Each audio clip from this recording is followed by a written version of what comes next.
KDM itu ada yang ngawal nggak sih? Berani banget loh. Oh, dia kemarin kan demonstran aja dihadepin gitu. Ada yang ngawal dia nggak secara fisik atau apa gitu Kang? Kan banyak banget orang yang mungkin yang nggak suka sama dia atau apa. Saya berpikir bahwa Pak KDM strateginya itu adalah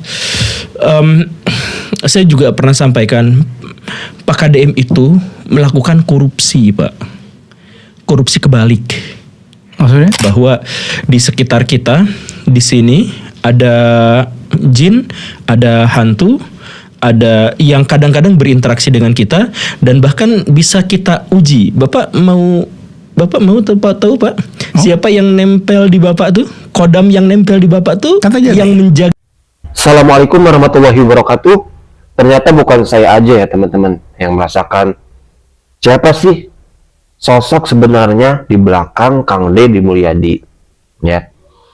Begitu berani mengambil keputusan.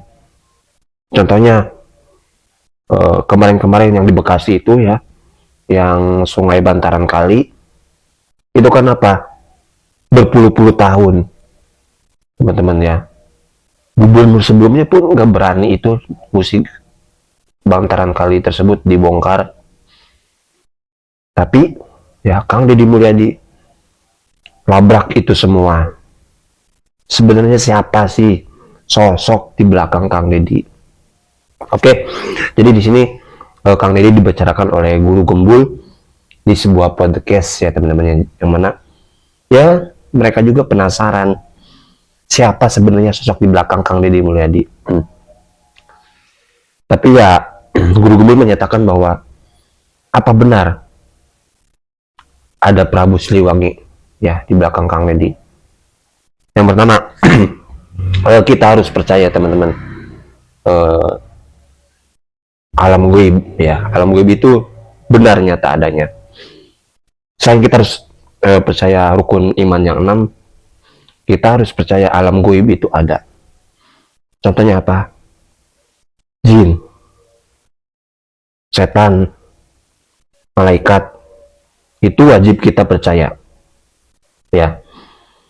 Apakah benar ya sosok di belakang Kang Deddy ada penjaganya? Nah itu jadi pertanyaan besar. Oke, nanti ya mungkin pernyataan Guru Gembul benar juga ya, karena kita tahu nih jejak dari Kang Deddy Mulyadi sejak dulu. Pertama, Kang Deddy pernah mondok ya, pernah jadi murid di pesantren ulama ternama, yaitu Abah Hanom Suryalaya. Kita tahu ya, almarhum Masya Allah mempunyai karismatik yang sangat ya berdampak ya, guru akhlak. Dan kita tahu bahwa seseorang yang sudah mohon maaf nih bila saya salah ya teman-teman, seorang yang sudah terjun ke ilmu makrifat ya ya otomatis ya udah ya gak nyadar dirinya tuh siapa, gak nyadar ya teman-teman. Bahkan nggak ada rasa takut, mau itu misalnya preman ya, ataupun apa, sekiranya itu nggak baik, sekiranya itu membuat masyarakat ya nggak nyaman atau apa, itu ya berani Kang Deddy. Ya mungkin itu menurut saya pribadi ya, Kang Deddy mengalir tuh ilmu-ilmu dari guru-gurunya ya teman-teman. Jadi di sosok di belakang Kang Deddy itu ya benar-benar ya ilmu yang sudah beliau dapat ya. Dan ya nggak ada nih gubernur, belum menemukan gubernur seperti Kang Deddy Mulyadi teman-teman. Coba Kalau ada tolong di komen ya teman-teman ya. Itu sih ya, menurut ya pandangan pribadi. Oke, di sisi lainnya kita akan melihat juga nih Menteri Keuangan terbaru, Pak Purbaya Yudisadewa. Teman-teman tahu belum gebrakan-gebrakannya? Ya, pertama bea cukai. Ya, ternyata bongkar tuh tentang bea cukai. Kenapa kok bisa naik seperti ini? Tapi aktual di lapangannya ya gitu-gitu terus, uangnya kemana? Itu poin penting. Jadi ya kita dukung ya. Ya mudah-mudahan nggak ada celah untuk para pejabat korupsi. Ya itu ya teman-teman. Oke ya, kita akan lihat dulu nih tanggapan dari Pak Purbaya Yudisadewa. Yuk kita simak videonya bersama-sama. Ya, mau pecat, jadi pecat. Jadi mungkin dia nemuin orang-orang yang menerima uang yang nggak bisa diampuni lagi, dipecat, biar aja. Kalau kan pembersihan di situ, message-nya adalah ke teman-teman pajak yang lain, sekarang bukan saatnya main-main lagi. Di pasar kan katanya, saya pernah ikut tuh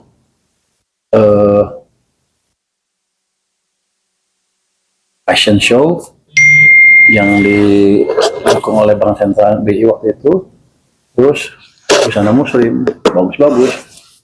Wah, saya juga kagum.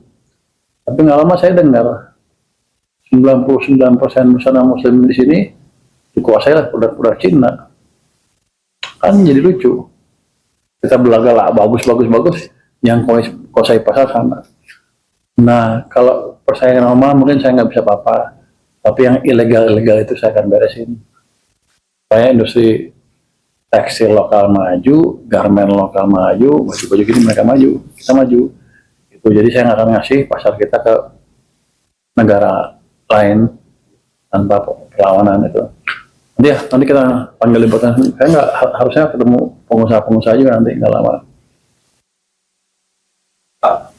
Apindo juga. Tadi salah satu gubernur mengusulkan SN itu untuk ditanggung oleh pemerintah pusat, Pak. Belum kita khususkan. Kalau dia minta semuanya tanggung saya, itu normal, permintaan normal. Tapi kan kita hitung kemampuan APBN saya seperti apa. Apalagi ini kan 9 bulan pertama kan ekonominya melambat, ya naik turun, tapi cenderung turun terus kan. Jadi kalau diminta sekarang ya pasti saya nggak bisa, kecuali saya tembus rasio defisit ke PDB di atas 3%. Tapi nanti yang ribut ada, Reuters nggak ada, mereka yang ribut. Mereka akan bilang Indonesia tidak perlu, dan walaupun Amerika semuanya gitu ya, mereka akan nunjuk saya menteri nggak becus. Jadi saya jaga itu, saya jaga semuanya dulu, saya optimalkan belanja, saya optimalkan pendapatan, saya hilangkan gangguan di bisnis. Kan kita buat kok, sedang kita buat tim percepatan program pembangunan kan.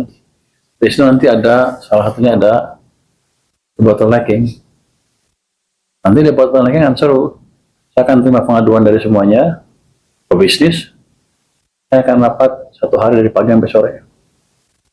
Putusin satu kasus, harusnya sehari bisa 6-7 kasus. Itu akan menarik sekali. Anda boleh dengar nanti.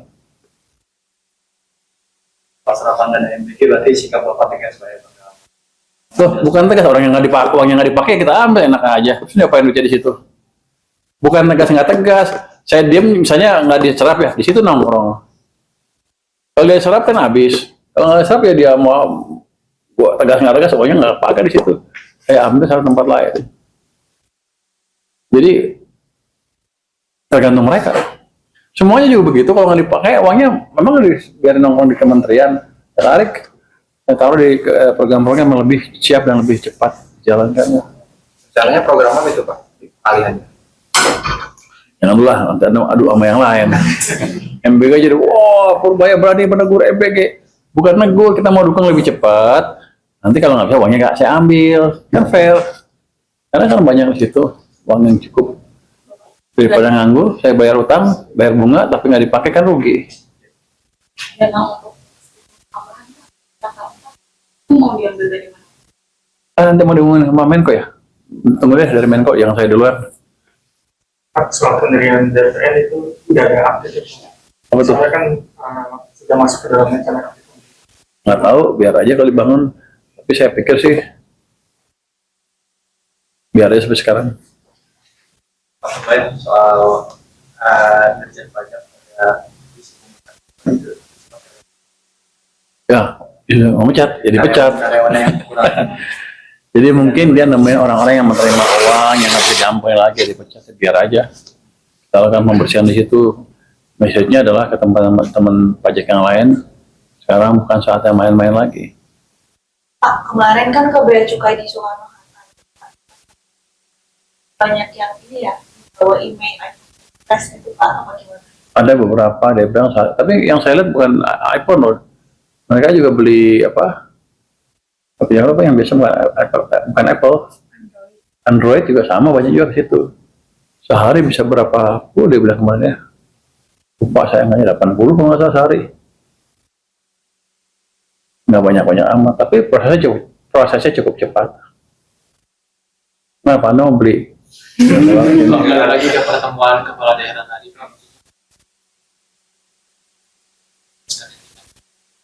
Ada benar. Maksudnya udah singgung.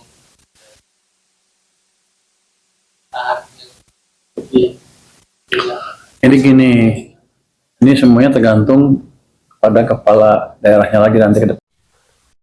Alhamdulillah teman-teman ya, tadi perkataan ucapan dari Pak Purbaya Yudi Sadewa yang sebelumnya kita tadi di awal video membahas Kang Deddy Mulyadi ya, begitu menyatakan, yang pertama ya, Guru Gumbul menyatakan bahwa Kang Deddy korupsi terbalik. Maksudnya apa sih Guru Gumbul sampai berbicara seperti itu? Ya, pertama, rata-rata nih para pejabat meraup semua kekayaan negara itu, sebagian ya, sebagian kalau pejabatnya emang berakhlak, kalau pejabatnya emang penjahat ya teman-teman ya. Dan banyak kok yang korupsi ya, tapi dengan Kang Deddy Mulyadi beda, korupsi terbalik. Dia punya harta, punya kekayaan, bagiin ke rakyat, bagiin. Pejabat yang gak berakhlak meraup keuntungan, ya, beda kan? Itu maksudnya. Gimana nggak rakyat cinta? Gimana rakyat nggak sayang ya punya pemimpin seperti itu? Ya teman-teman, itu maksudnya korupsi terbalik. Ya, saya sebagai warga Jabar bangga sekali mempunyai gubernur seperti Kang Deddy Mulyadi. Makanya harus kita support, kita dukung ya. Kalau Kang Deddy salah ya udah, kita jangan dukung lagi. Itu simpelnya ya. Yang nyinyir yang tepu gula, cak bahasa Sunda namanya, nggak jelas. Nyinyirnya nggak jelas. Orang Kang Deddy membuat kebijakan pro rakyat, dinyinyirin. Yaitu udah tahu pasti ada udang di balik batu. Apa? Ingin tenar itu ya teman-teman ya, intinya. Oke, jadi tadi bisa disimpulkan ya teman-teman. Yang pertama ya, kenapa Kang Deddy berani seperti itu? Mungkin ya Kang Deddy mengamalkan ilmu-ilmu yang diajarkan oleh para gurunya. Karena kita tahu ya, ilmu yang bermanfaat adalah ilmu yang diamalkan. Itu ya poin pentingnya. Oke teman-teman, terima kasih. Sampai berjumpa di next video. Mohon maaf bila ada salah ya. Assalamualaikum warahmatullahi wabarakatuh.